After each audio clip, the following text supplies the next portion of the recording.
do país dos grandes temas que marcaram o cotidiano dos nossos vizinhos. Na região, deixamos que as ideologias nos dividissem, interrompessem o esforço de integração.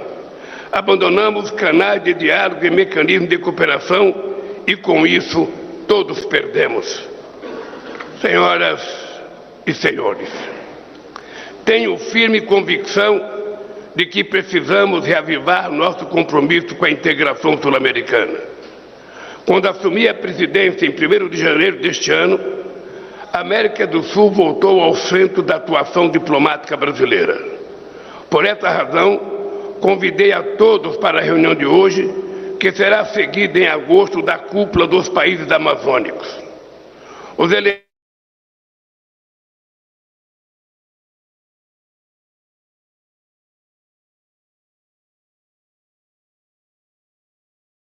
Caribe, somos um vasto continente banhado por 2 oceanos. Somos uma entidade humana, histórica e cultural, econômica e comercial, com necessidade e esperanças comuns.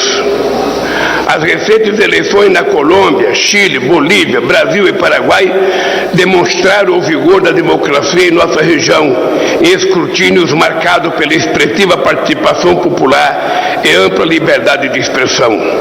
A integração da América do Sul depende desse sentimento de pertencer a uma mesma comunidade. Temos uma história de resistência forjada nas lutas de independência e no combate às ditaduras.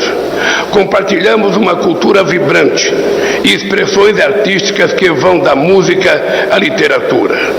Até no futebol, esporte que aprendemos a amar ainda crianças, é possível ver o recuo das rivalidades.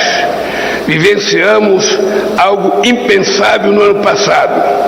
Brasileiros torcendo para a Argentina no final da Copa Mundial do Catar. A candidatura conjunta de Uruguai, Paraguai, Chile e Argentina para sediar a Copa do Mundo de 2030 talvez seja a expressão mais acabada dessa identidade sul-americana em construção de nossa capacidade de cooperar para além do campo de futebol e de nossas próprias fronteiras. Caros presidentes, se hoje damos os primeiros passos para retomar o diálogo enquanto região, o contexto que enfrentamos é ainda mais desafiador do que foi no passado. Os fóruns de governança globais enfrentam severas dificuldades em oferecer respostas justas e eficazes aos problemas da atualidade. Nossos países foram alguns dos mais afetados pela pandemia do Covid-19. As mortes, o sofrimento humano e o custo econômico deixaram marcas profundas. A crise sanitária escancarou antigas desigualdades e gerou novas injustiças. As evidências científicas confirmam que o ritmo atual de emissões nos levará a uma crise climática sem precedentes e o planeta todo já sente seus impactos.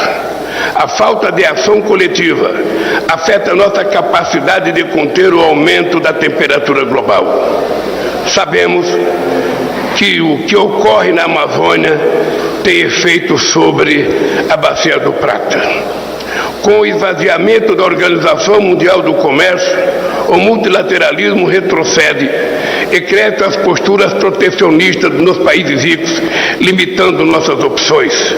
Todos sofremos as consequências da guerra.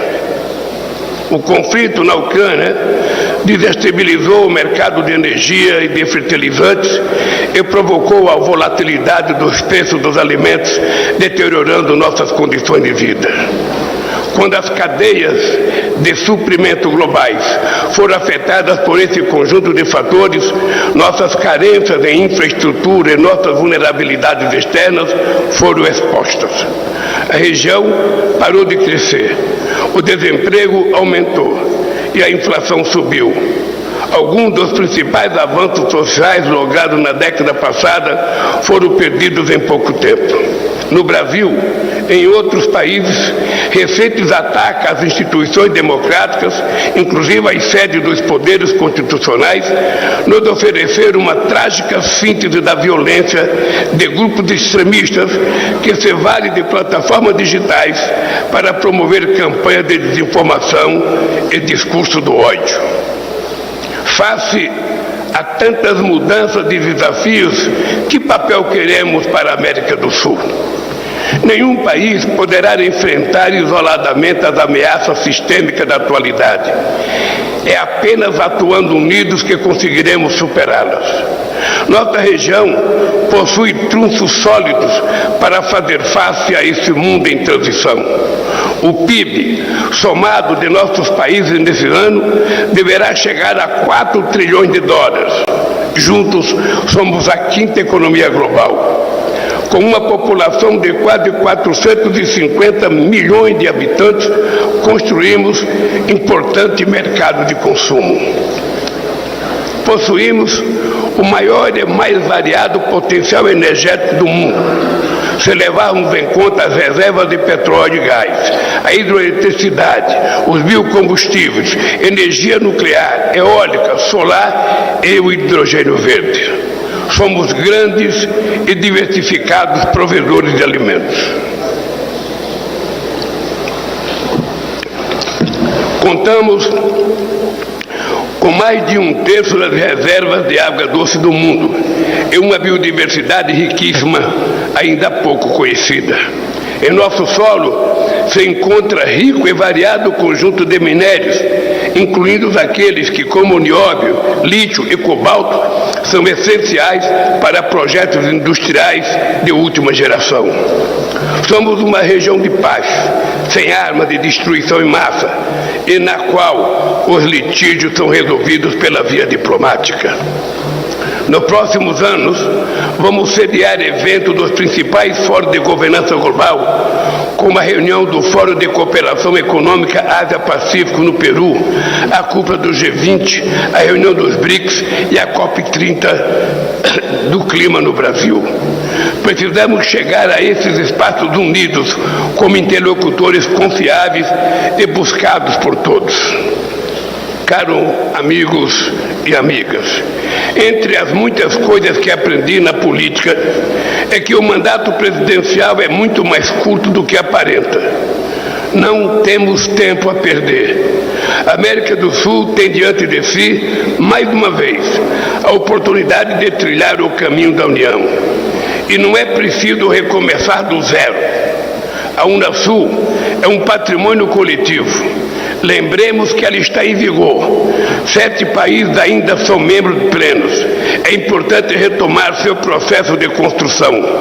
Mas, ao fazê-lo, é essencial avaliar criticamente o que não funcionou e levar em conta essas lições. Precisamos de mecanismos de coordenação flexíveis que confiram agilidade e eficácia na execução de iniciativas. Nossas decisões só terão legitimidade se tomadas e implementadas de forma democrática. Mas a regra do consenso poderia estar restrita a temas substantivos, evitando que impasse nas esferas administrativas paralise nossas atividades. Seria um erro restringir as atividades das esferas de governo, envolver a sociedade civil, sindicatos, empresários, acadêmicos e parlamentares dará consistência ao nosso esforço. Ou os processos são construídos de baixo para cima, ou não são viáveis e estarão fadados ao fracasso. Nesse sentido, e sem prejuízo de outras propostas que discutiremos ao longo do dia de hoje, sugiro a consideração de vocês as seguintes iniciativas. Colocar a poupança regional a serviço do desenvolvimento econômico e social, mobilizando os bancos de desenvolvimento como a CAF, o Fomplata, o Banco do Sul e o BNDES. Aprofundar nossa identidade sul-americana também na área monetária, mediante mecanismos de compensação mais eficientes e a criação de uma unidade de referência comum para o comércio, reduzindo a dependência de moedas extra-regionais. implementar iniciativas de convergência regulatória, facilitando trâmites e desburocratizando procedimentos de exportação e importação de bens, ampliar os mecanismos de cooperação de última geração que envolva serviços, investimentos, comércio eletrônico e política de concorrência, atualizar a carteira de projetos do Conselho Sul-Americano de Infraestrutura e Planejamento, COSIPLAN, reforçando a multimodalidade e priorizando os de alto impacto para a integração física e digital, especialmente nas regiões de fronteira.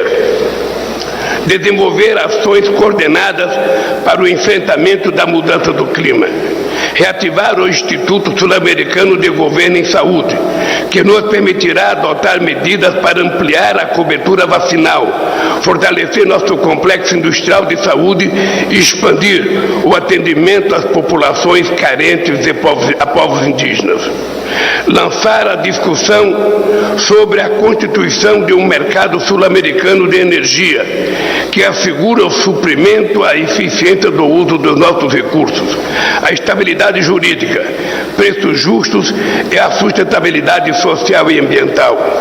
Criar programa de mobilidade regional para estudantes, pesquisadores e professores no ensino superior, algo que foi tão importante na consolidação da União Europeia. Retomar a cooperação na área de defesa com vistas a adotar a região de maior capacidade de formação e treinamento, intercâmbio de experiências e conhecimentos em matéria de indústria militar e de doutrina e política de defesa. Por fim, não temos ideias preconcebidas sobre o desenho institucional futuro que poderemos adotar. Queremos dialogar e conhecer a opinião de todos. Estou, no entanto, pessoalmente convencido da necessidade de um fórum que nos permita discutir com fluidez e regularidade e orientar a atuação dos nossos países para o fortalecimento da integração em várias de suas dimensões. Julgo essencial a criação de um grupo de alto nível a ser entregado por representantes pessoais de cada presidente para dar seguimento ao trabalho de reflexão. Com base no que decidamos hoje, esse grupo terá 120 dias para apresentar um mapa do caminho para a integração da América do Sul. Senhoras e senhores, companheiros e companheiras, enquanto estivermos desunidos, não faremos da América do Sul um continente desenvolvido em todo o seu potencial. A integração deve ser o objetivo permanente de todos nós. Precisamos deixar raízes fortes para as futuras gerações. Permitir que as divergências se imponham teria um custo elevado, além de desperdiçar o mundo que já construímos conjuntamente. Quero encerrar fazendo menções a dois companheiros que trabalharam de forma incansável na nossa região.